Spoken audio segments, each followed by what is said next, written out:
Hey everyone, Pat back here with another battle report. This is the, what is it, July TTS tournament that Mercer puts on every week. I decided to play Morta. So I've been playing Morta quite a bit, really enjoying her. She has a lot of interesting decisions. She's probably, I said this, I think about the Auric deck, but I think that Morta is even more fun to play than Auric. But yeah, so. Uh, Round one, we're playing against Polinor. Just standard deployment here, trying to get blue train accessible to any corner that I get here. So the big blue one, kind of in the middle between two deployment zones, and then the other two favoring the other two corners. Just so I always have access to something and can play my channel spells for cheaper. I got Unmake, Writhing Pains, Telekinesis. I think there's maybe a couple other channel spells in there, but um, we'll do a full deck review. I think I have a number of games with Morta, and then I'll put out this series for the July tournament, just kind of showcasing how I play her. Uh, but yeah, Husk placement. This is kind of Morta's really fast with her summoning of the shades. Oh, I paused it. So I'm okay spreading out the husks a bit and just being able to run and get them, and then kind of pull them back in. The most important thing is just try to keep Morta in a safe position. So you see in the top left and the bottom right corner, I put the two trains just kind of as a wall, and if I get either of those two, um, then I can just park Morta behind it. And then with the other Huss, my first Huss, I put in that bottom left corner. That way, if the opponent wants to try to get me that one or the other one, so in the top right, the opposite of the ones where I have some protection, at least I'm getting a free husk. So that's kind of my intent there with that deployment. So great opening hand here. Double Shade is just a ridiculously fast start. I am a little bit worried with Polinor about him just having enough removal to take me off the board. So, um, oops, sorry. Uh, which that's why I don't want to bid this Gateway Guardian away. Typically, I don't feel like Morta needs the Gateway Guardian. She kind of wins by just playing a lot of little efficient creatures, and they're hard to kill with persist or resistance or phasing. Even when you do kill them, then she just immediately summons them back. So that's typically the way I win. And then you're using her writhing pain or stitch corpses to give stuff swarm to. So these little guys can actually hit up pretty hard.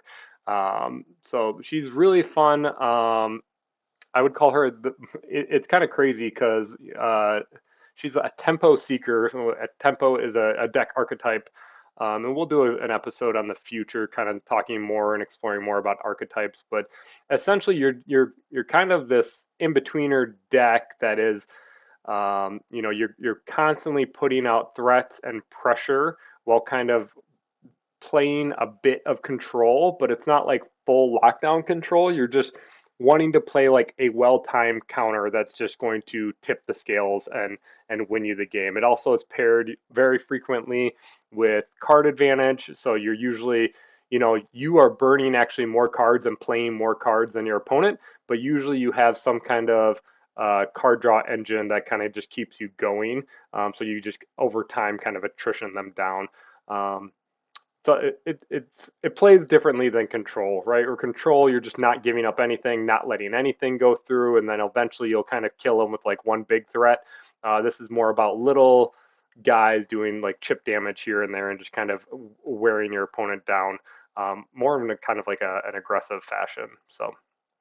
So turn one, grabbing this one at the bottom, and then because of the red terrain here with Polinor, putting the other one in the middle position to grab that one, just to try to take it away from him before he gets it. If he would have played a gargoyle or something, he would have been able to like fly across and land on the blood, and grab this. I would have just had that shade go to the top right then, and just make sure I just get my two here essentially. But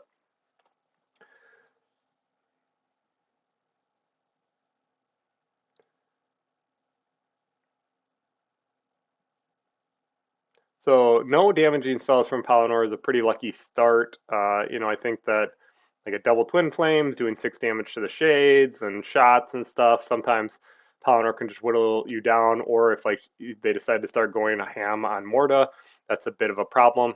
That's why I'm on 7 Echo right now. I'll have access to 11, and if I don't think through just pure spells Polinor could kill her round 1. I mean, it would have to be an incredible hand to do that, just because you're not going to be able to shoot her at all. But if that happens and they started doing like chip damage round 1, I would have dropped the Gateway Guardian right next to her, and the Gateway Guardian would have probably just sat right down next to her for the rest of the game, or until I drew a counter and felt comfortable. And then I would have just kept on kind of slowing down the game, probably ran the shades back towards me, and keep putting out threats. So instead, I decided to play the Gateway Guardian, give him the boots, be a little bit. I feel like I'm an aggressive. This draw of the Pact to Demise, Pact to Demise is probably one of my favorite cards in Morta. It's just ridiculous amount of value. So you kill something of theirs, you get to draw a card, and then whatever of yours was destroyed, like the shade that I'm about to sacrifice, Morta will just summon it back. So it's almost like getting 3 cards for the cost of 1. It's kind of crazy. So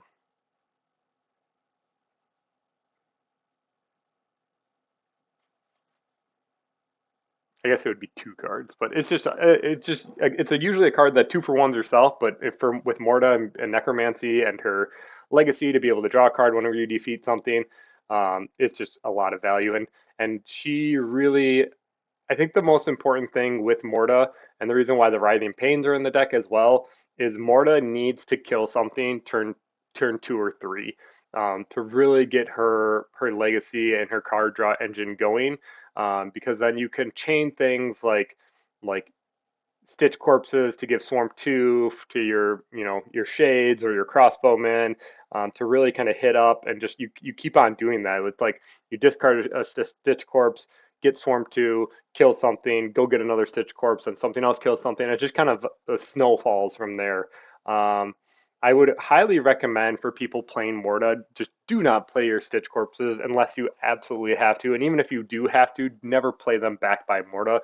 You'll notice that with I, I think due to my opponent's draws and he's just kind of flooding the board with units. He's down on Echo, can't really play anything, doesn't have a lot of cards in hand. I ended up playing this matchup really aggressive, which is something that Morta more than I think other Seekers can really do is just decide like she can play either way. She can be really aggressive or she can be really defensive, just to buy you the time you need, really evaluate the matchup, and make sure you're assigning your role if you're the aggressor or defender, or the reactive player. But uh, in this matchup, I was able to play really aggressive, so her necromancy ability isn't going to be as strong. You'll notice I pretty much can only summon these shades because they're the only things that are going to be able to get up to the field in a reasonable manner, with their flying and their speed 8.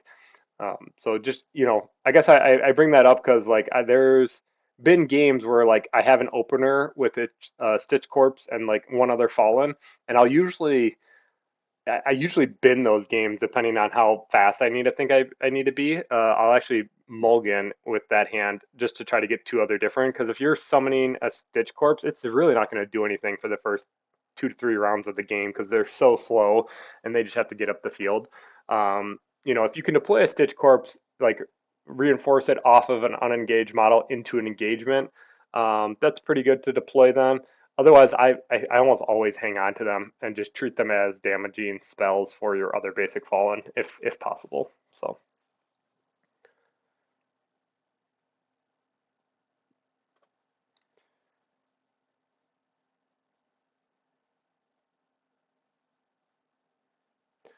with that first tutor, I decided to get a Deadeye Archer. Um, my thought is he has a lot of range, and I have Writhing Pain and a Stitch Corpse in hand. So I'm hoping that I can deploy this off somewhere and then just kind of get that combo off if needed. I don't really want to run into his gun line. He has you know, 3 guys that have pretty strong guns right now, and will outrange me. So it's going to be like I'm only going to get a charge attack. I'm playing the angles really hard right now to make sure that he has to move or use a spell or some kind of resources just to even move and get one shot. So we're trading like 1 for 1 if I charge it. But as soon as I charge, all his units are just going to engage. All his units are going to be able to, stand still and double hit or double shoot, which is, something that can even remove a Gateway Guardian pretty quickly. So that's just something you got to be aware of, and figure out the best way to engage. Can you remove units off the table? Luckily, I do have this to manifest here if needed, so I could, charge, hopefully maybe kill something after it's activated, and then to manifest something just to remove some damage off the board. But um, yeah, it's still, I think here I'm really taking a long time to think to see if I actually want to commit, just because I am worried about losing Gateway Guardian or this shade down here with the Husk. If I engage both of them, I'm not going to be able to reinforce really, right? So that's kind of one of the big concerns.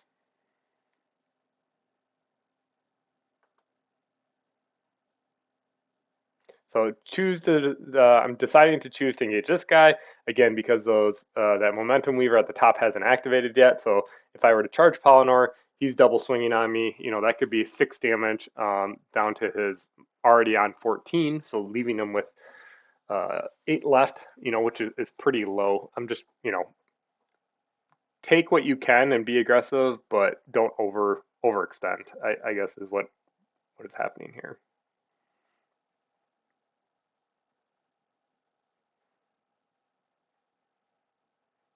Oh, you know what? I think I do decide to go into Polinor. I think I decide that if I commit the Gateway Guardian and hit once here and then go with the Shade, and then if I can win the initiative or I can't think if I have the initiative or if he has it right. He has it right now. So if I can win the initiative, I can probably hopefully kill Polinor. So I think that was my line.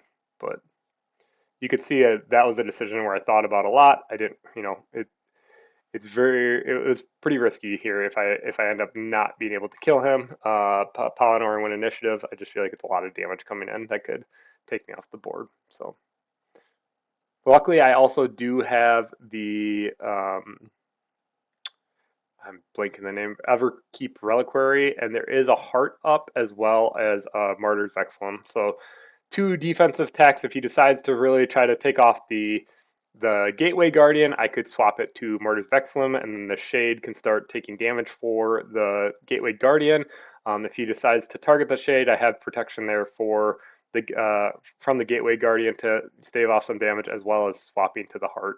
I get lucky there, and I'm able to win the bid with a tie with a 6. Thinking Polinor only had the Gateway Guardian or the Devourer, or Nariv if he's playing Nariv. I'm not actually sure if he's playing Nariv or not. So there are 2 to 3 cards that he could have won it for him there. So I took the gamble there, hoping he didn't have it. He's pretty low on cards. I can't remember if he's on like 2 cards right now, and he just keeps on drawing nothing but units, which actually is pretty annoying for the Morta matchup, just because Morta does want to typically swarm and out activate. So the fact that he's just flooding the board with units, I know he probably would like to have more spells to focus fire and put the damage where he wants, to like try to remove these shades or whatnot, but all these units aren't that bad as well, so.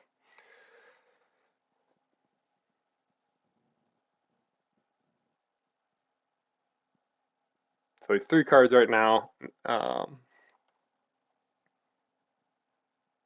So I'll be going first. I think my plan is I'm going to be doing Writhing Pain and the Stitch Corpse to drop his Polinor. Even on grazes, it should kill him. And I do debate if I want to swap to the Reaper's Edge to get another 3 Echo off of killing of the Polinor, because when I play this Deadeye Archer, I'm down to 3. I'm going to be playing the Writhing Pain for 2, so I'll be down to 1. So I won't be able to keep up Price of Devotion or the Disembody, which I'd really like to have one or both of those online, but ultimately, and you can even see I'm debating: do I play the Writhing Pain to keep the 3 and then just try to kill him with 2 hits from the Stitch Corps. I decided to just play it safe, do both, guarantee it, even if I graze, to kill him.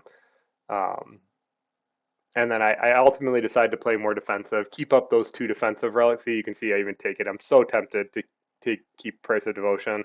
Um, but then I decide last minute, you know what? No, I better I better keep up the heart and Murder's Vexillum. So I'd rather have those. So that's what we do. Get a card. I think I get another Stitch Corpse at this point, or do I get my other Shade? I think other Shade. Um, the rest of the stuff is actually pretty small, so I probably don't need the Swarm, was probably my thought at the moment. But Shade is, as I said, the only thing that really can get up the board and make an impact from Necromancing at that point. Like the only thing in my discard right now is that Stitch Corpse, and I really don't want to summon that. Plus, I don't think anything is going to die this turn. That's my hope. So I wouldn't have, and if it is going to die, it's probably going to be the Gateway Guardian. Um, I feel pretty comfortable with my Shade here. So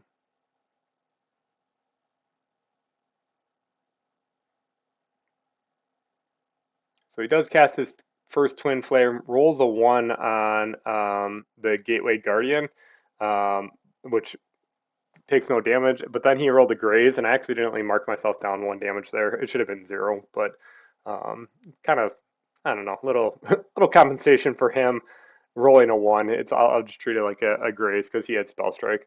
And then Gateway Guardian going and critting the Behemogen, which is great. And then I made the oopsie here. I don't realize it until later. He has boots on, so I move up, and I want it to be a better choke point blocker for his positioning, but I moved him out of protection range of the Shade. So that isn't great. And then this is just me realizing I deployed a Deadeye Arms model instead of the Deadeye Archer, but I definitely have the Deadeye Archer card, so just swapping it out there. So yeah, should have probably left that Shade in range of protection. It's a little bit of a oops.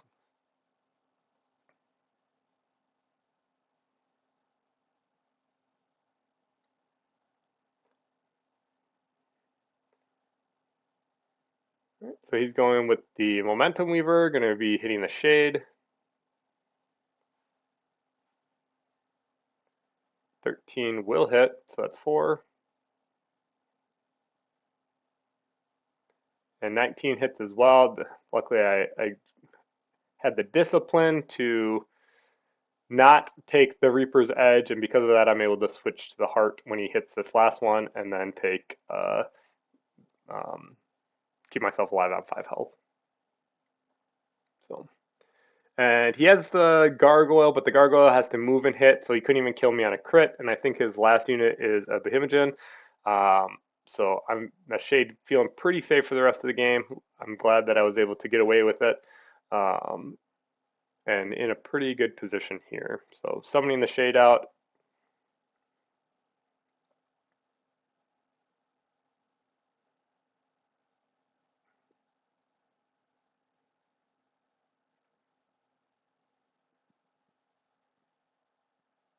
Just doing a little bookkeeping here. I think the Echo and Mastery just kind of got out of whack, so we're just debating and having a conversation about what exactly Echo he is on. And then he plays Mind Harvest, does not have any spells or any units on my side, so he just gets to take a peek at my hand, disembody, Price of Devotion, Telekinesis.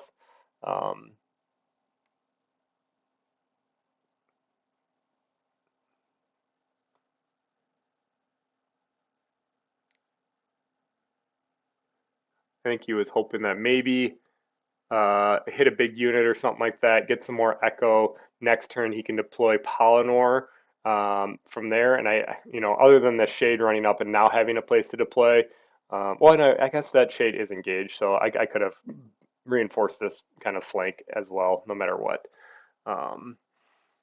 So his last move, the Gargoyle, he has to contest this Husk, otherwise he just loses. So he is going to charge this Deadeye Archer.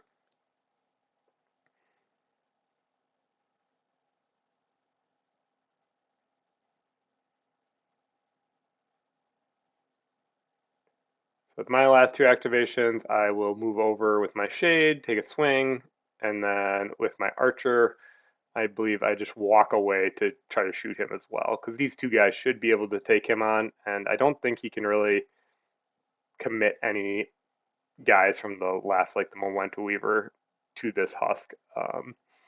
So kind of fighting him on two fronts here and overwhelming him on both. So.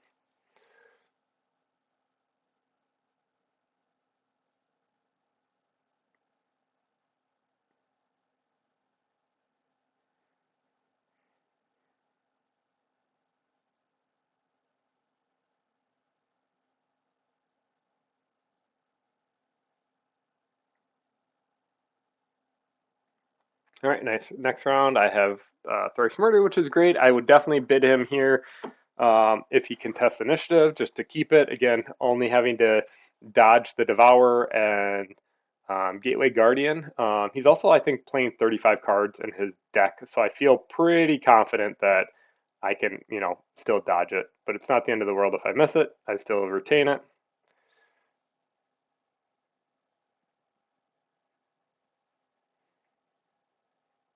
So I'll let him deploy first to see what he gets, and just two more units, unfortunately, for him. Just drawing nothing but units all game.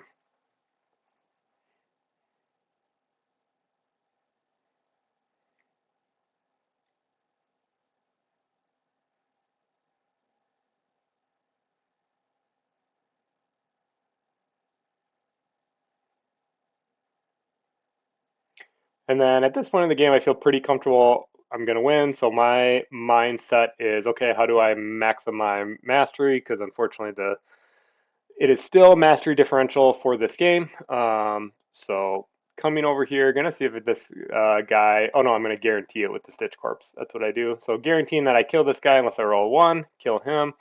I believe, do I get a card? Oh, I do get a card. I might have remembered all my triggers with Morrida. So this is what I'm talking about, where you use a Stitch Corpse, kill one, get another Stitch Corpse, use that to kill another one. It's pretty just strong snowball effect.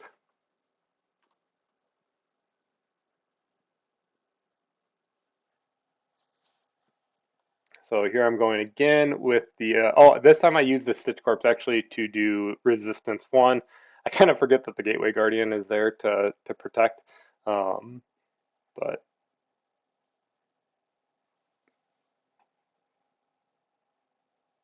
yeah.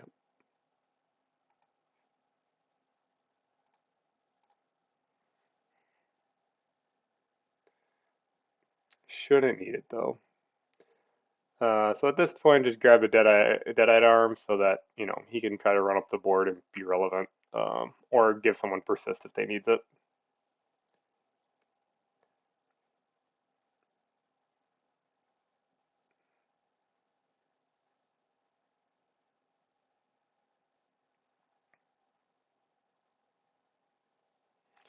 So I think at this point I'm already at 40, 43, I believe, with everything I've killed. So he has to kill a relic holder to drop the game, which would be this Shade.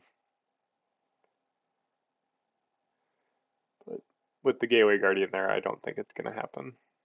So he runs his Behemogen to come to contest the relic.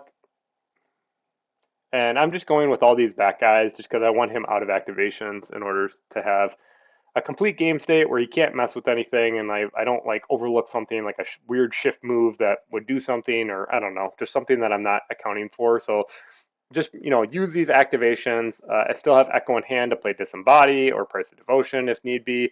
I actually run that Stitch Corpse and that Shade up to make sure I can Price of Devotion either of those if need be, to kind of prevent the damage.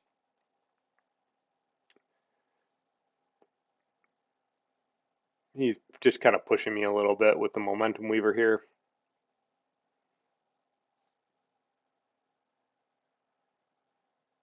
And now he's out of activation, so I'm free to do what I want.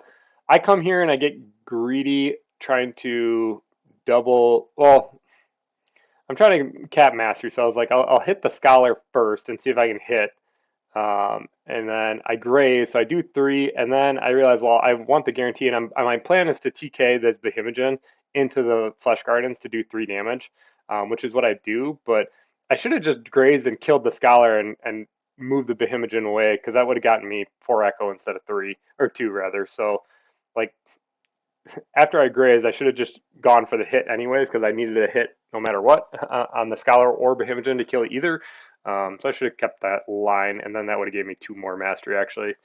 Yep, Shade comes up, picks up this relic. We have another Shade over on the top right, so I claim all 4 relics. I think I ended up with 65 points to 3. But that's going to do it for this one. If you haven't already, please like and subscribe the video. We'll come out pretty soon with round 2 here and round 3 of the tournament, and then we'll cap it off with a deck review of this deck for Morta. Until next time, thank you.